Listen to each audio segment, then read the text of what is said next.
ഏത് പരീക്ഷയാണെന്ന് നിനക്ക് വല്ല നിശ്ചയമുണ്ടോ? ശരിയാ, ഇന്നലെ നമ്മുടെ രവിയേട്ടന്റെ മകളുടെ കല്യാണം. പരീക്ഷ കഴിഞ്ഞ് നേരെ അങ്ങോട്ട് പോണം. ബിരിയാണി ആയിരിക്കും. എടാ, പരീക്ഷയുടെ കാര്യം പറയുമ്പോ അത് പറ, കല്യാണമൊക്കെ പിന്നെ. ഇന്ന് ഇംഗ്ലീഷോ? നോ പ്രോബ്ലം, ഞാൻ അതിനുള്ള തയ്യാറെടുപ്പുമായിട്ടാടാ വന്നത്. ഓ, അപ്പൊ നീ എല്ലാം പഠിച്ചു കഴിഞ്ഞല്ലേ? നീ പോടാ ദീപു, 2 പ്ലേറ്റ് ബിരിയാണി ഒറ്റ ഇരിപ്പിന് ഞാൻ തട്ടിവിടും. അക്കാര്യമാ പറഞ്ഞത്. ദൈവമേ, ഇവന്റെ തല നിറയെ ബിരിയാണി ആണല്ലോ. ഇവൻ എന്താണോ എന്ന് പരീക്ഷയ്ക്ക് എഴുതാൻ പോകുന്നത്? എല്ലാരും മുടിഞ്ഞ എഴുത്താ. ഇവന്മാർ ഇതൊക്കെ ഇങ്ങനെ ഓർത്ത് വെക്കുന്നു. എന്റെ കാര്യം കഷ്ടമായല്ലോ ദൈവമേ. ഞാനിത് എങ്ങനെ സഹിക്കും? എനിക്ക് സഹിക്കാൻ വയ്യ. എന്താ അവിടെ ഒരു ബഹളം? സോറേ, ദേ ടിൻഡു ഇരുന്ന് കരയുന്നു. എന്താ ടിൻഡു, എന്ത് പറ്റി? എന്തിനാ കരയുന്നത്? അത് സാറേ, ഞാൻ മറന്നുപോയി. അയ്യോ. ഇതിനാണ് പറയുന്നത് ക്ലാസ്സിൽ ശ്രദ്ധിക്കണമെന്ന്. അന്നേരം വല്ലയിടത്തും വായ നോക്കി ഇരുന്നത് കൊണ്ട് ആ ചോദ്യപേപ്പർ കൈ കിട്ടിയപ്പോ ഉത്തരം ഓർമ്മയില്ലാതെ ഇങ്ങനെ കാറേണ്ടി വരുന്നത്. അയ്യോ, അതല്ല കാര്യം. ഞാൻ മറന്നത് ഉത്തരമല്ല സാറേ. പിന്നെ എന്തിനാടാ നീ ഇങ്ങനെ വലിയ വായിൽ നിലവിളിക്കുന്നത്? എന്റെ പൊന്നു സാറേ, ഞാൻ ഉത്തരങ്ങളെല്ലാം നല്ല വൃത്തിയായി ഡെസ്കിന്റെ പുറത്ത് എഴുതി വെച്ചിരുന്നതാ. ഇരുന്നപ്പോ ഡെസ്ക് മാറിപ്പോയി. ഞാനൊന്ന് അവിടെ പോയി ഇരുന്നോട്ടെ പ്ലീസ്.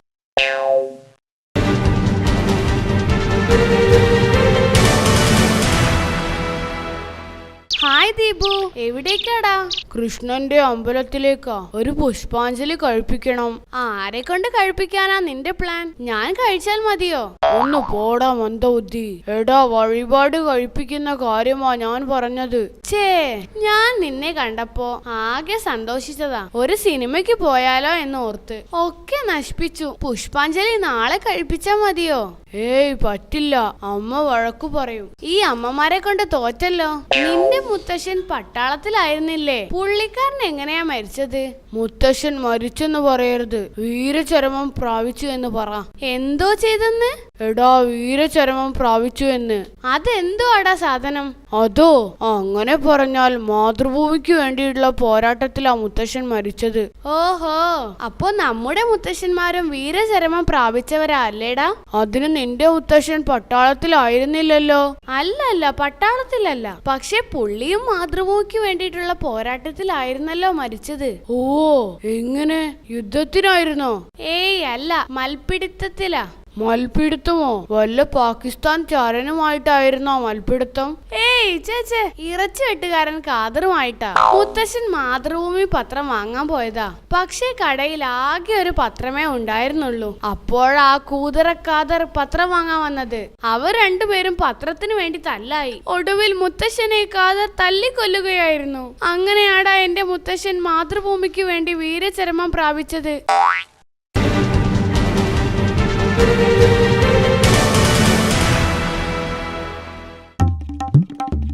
മാമ്പഴം മാമ്പഴം മൽഗോവ മാമ്പഴം സേലത്തെ മാമ്പഴം നീ താണേടി.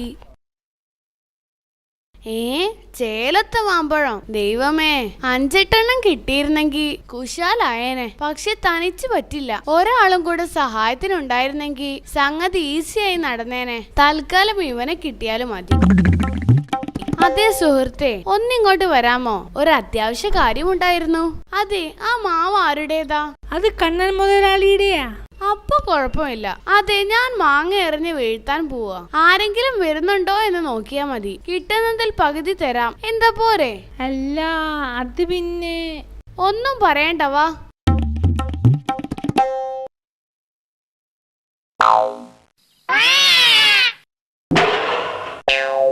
ദൈവമേ, ചതിച്ചല്ലോ.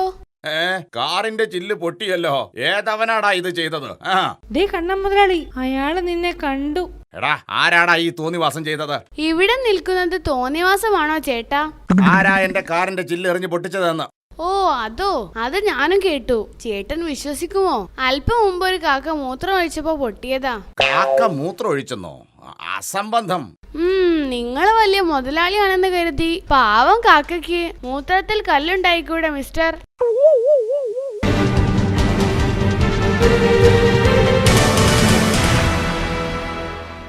എന്തൊക്കെയുണ്ട് വിശേഷം മാഷേ? എങ്ങനെയുണ്ട് ടിൻഡുവിന്റെ പഠിത്തം? എന്റെ ശശി, ഒന്നും പറയാത്ത നല്ലത്. എന്റെ മോനെ കൊണ്ട് ചില്ലറ വെറുപ്പിക്കലൊന്നും അല്ലല്ലോ. എന്താ മാഷേ, പെട്ടെന്ന് പറ. കഴിഞ്ഞ പ്രാവശ്യത്തെ അസംബ്ലി നടക്കുമ്പോൾ അവനൊരു ചേരട്ടെ എടുത്ത് നമ്മുടെ ദീപുവിന്റെ ഷർട്ടിനുള്ളിലേക്ക് എടുത്തിട്ടു. ദീപു ഓടടാ ഓട്ടം. അസംബ്ലി ആകെ അലങ്കോലമായി കേട്ടോ. ദൈവമേ. ഹെഡ് മാസ്റ്റർ കുമാരൻ മാഷ് ആകെ കരുതുള്ളി നിൽക്കുക. എന്നോട് പറഞ്ഞതേ ഇത് ലാസ്റ്റ് വാണിംഗ് ആണെന്നാ. ഇനിയും വല്ല കുരുത്തക്കേടും കാണിച്ചാ TC കൊടുത്തു വിടും അത്രേ. ശശി പേടിക്കൊന്നും വേണ്ട. പേടിക്കാതെ പിന്നെ? അവൻ പഠിക്കാത്ത ഒരൊറ്റ സ്കൂളും ഈ ജില്ലയിലില്ല മാഷെ. ഇക്കൊല്ലം തന്നെ ഇത് 3ാമത്തെ സ്കൂളാ. വേറൊരു കാര്യം അറിയോ? താനൊരു കൈക്കൂലിക്കാരനാണെന്നുള്ള കാര്യം ഇപ്പൊ നാട് മുഴുവൻ പാട്ടാ. അറിയോ? അതെയോ? ആരാത് ചെയ്തത്? ആരായാലും അവന്റെ മുട്ടുകാല് ഞാൻ തല്ലിയൊടിയും. അത്രയ്ക്കും വേണോ ശശി? സ്വന്തം മോനല്ലേ. ടിൻഡു അവനാണോ അങ്ങനെ പറഞ്ഞേ? മാഷൊന്ന് തെളിച്ചു പറ. ഞാൻ അവനോട് അവന്റെ പ്രോഗ്രസ് കാർഡിൽ നിങ്ങളുടെ ഒപ്പിടിച്ചു കൊണ്ടുവരാൻ പറഞ്ഞു. 500 രൂപ കൊടുത്തില്ലേ? എന്റെ അച്ഛൻ ഒരു പേപ്പറിലും ഒപ്പിടില്ലെന്നാ അവൻ പറഞ്ഞത്. അവൻ വർഷങ്ങളായി കാണുന്നതാണത്രേ. ഭഗവാനേ. എന്ന് വെച്ചാൽ നിങ്ങളൊരു മഹാ കൈക്കൂലിക്കാരനാണെന്ന്. അതാണെങ്കിൽ നാട്ടിലെങ്ങും പാട്ടായി. ഇനി ഞാൻ എന്ത് ചെയ്യും മാഷേ? എന്തു ചെയ്യാൻ? മകനെ വിളിച്ചു നിർത്തി കാര്യമായി ഒന്ന് ഉപദേശിക്കുക, അത്ര തന്നെ. എന്ത് ഉപദേശിക്കാൻ? എത്ര ഉപദേശിച്ചതാ? നിങ്ങളുടെ കുടുംബത്തിന്റെ പേര് കളഞ്ഞു കുളിക്കരുതെന്നും അച്ഛന്റെ പേര് എപ്പോഴും ഉയർത്തുന്ന രീതിയിലേ പെരുമാറാവൂ എന്നും പറയണം. ദേ വരുന്നുണ്ട്. ടിൻഡു ഇങ്ങ് വാ. അച്ഛന് നിന്നോട് ഒരു പ്രധാനപ്പെട്ട കാര്യം പറയാനുണ്ട്. അച്ഛന്റെ പേര് പറയത്തക്കവണ്ണം നീ വളർന്നു വലുതാവണം. അച്ഛന്റെ ഒരു മോഹമാണത്. എങ്ങനെ? അച്ഛന്റെ പേര് പറയത്തക്കവണ്ണം ഞാൻ വളർന്നു വലുതാവണമല്ലേ? ശരി, പോട്ടെ ശശിധര.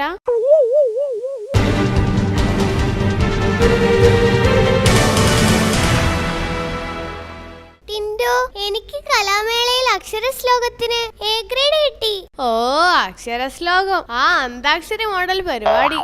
അന്താക്ഷരിയോ? വിവരമില്ലാത്ത നീ അങ്ങനെയൊക്കെ പറയും. എടാ, മലയാള ഭാഷയെ കുറിച്ച് കുറച്ചൊക്കെ അറിവ് വേണം. പിന്നെ നീ വലിയ മലയാളം പണ്ഡിതല്ലേ? പണ്ഡിതനും അല്ലെങ്കിലും അത്യാവശ്യം മലയാള ഭാഷയെ കുറിച്ചും മലയാളത്തിലെ സാഹിത്യ കൃതികളെ കുറിച്ചും എനിക്ക് അറിയാമല്ലോ.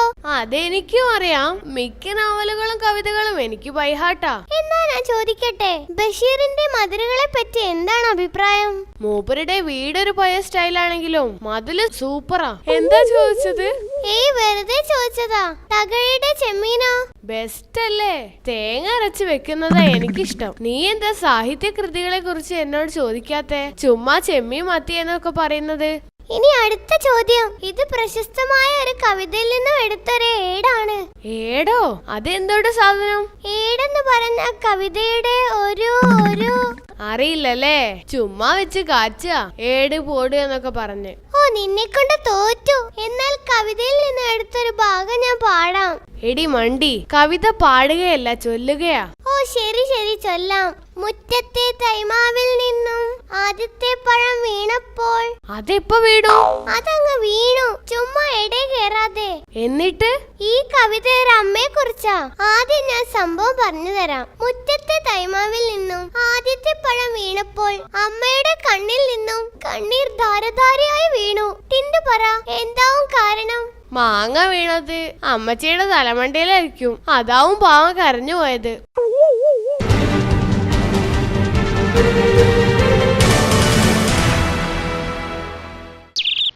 എടാ ചിഞ്ചു, നീ ദീപുവിനെ കണ്ടിരുന്നോ? കൊറേ ആയിട്ട് കാണാനില്ലല്ലോ. ശരിയാ, അവൻ നമ്മുടെ ഗ്യാങ് വിട്ടു.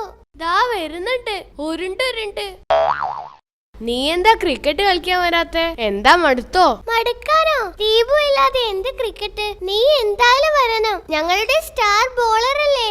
പിന്നെ നിന്റെ ആ ഉരുണ്ട് വന്നുള്ള ആ ബോളിംഗ് ആക്ഷൻ തന്നെ കാണാൻ ഒരു ആനച്ചന്തമാ. മതി കളിയാക്കിയത്. ഇനി ഞാനൊരു കളിക്കുമില്ല, നിർത്തി. നീ പിണങ്ങലടാ, ഞങ്ങളൊന്ന് തമാശിച്ചതല്ലേ. നീ തീർച്ചയായും വേണം. നീ ഇല്ലാതെ എന്ത് ക്രിക്കറ്റ്? അതല്ലടാ, ഞാൻ സ്വിമ്മിങ്ങിന് ചേർന്നു. വൈകുന്നേരം 5 മണിക്കാ പോകുന്നത്. അപ്പൊ പിന്നെ ക്രിക്കറ്റ് ക്യാൻസൽ ആക്കിയല്ലേ പറ്റൂ. അയ്യേ, സ്വിമ്മിങ്ങിനോ? ചേ വേസ്റ്റ്. അതിൽ എന്ത് രസമാണാ ഉള്ളത്? ക്രിക്കറ്റ് കളിക്കുന്ന ത്രില്ല് അതിനുണ്ടോ? അതില്ല. പക്ഷെ എന്ത് ചെയ്യാനാടാ, അച്ഛൻ ചേർത്തു പോയി. ഓ, നിനക്ക് വിഷമമുണ്ടല്ലേ? ചെറുതായിട്ട്. പക്ഷെ നീന്തല് പഠിക്കണോടാ, അത് വളരെ അത്യാവശ്യമാ. അതും ശരിയാ. അറിയാതെ വെള്ളത്തിൽ വീണാൽ രക്ഷപ്പെടാലോ. എനിക്ക് നീന്തൽ അറിയില്ല. എന്നിട്ടെന്താ കുഴപ്പം? വെള്ളത്തിൽ വീഴാതെ നോക്കിയാ പോരെ. അത് പറഞ്ഞിട്ട് കാര്യമില്ല. എപ്പോഴാ ജീവിതം മാറി പറയാ എന്ന് പറയാൻ പറ്റില്ല.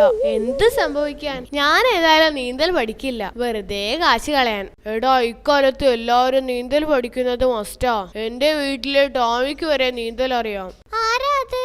എന്റെ വീട്ടിലെ പട്ടി. അവൻ വളരെ കൂളായി നീന്തും. എടാ ടിൻഡു, എന്റെ ടോമി പട്ടി നിന്നേക്കാൾ എത്രയോ ഭേദമാ.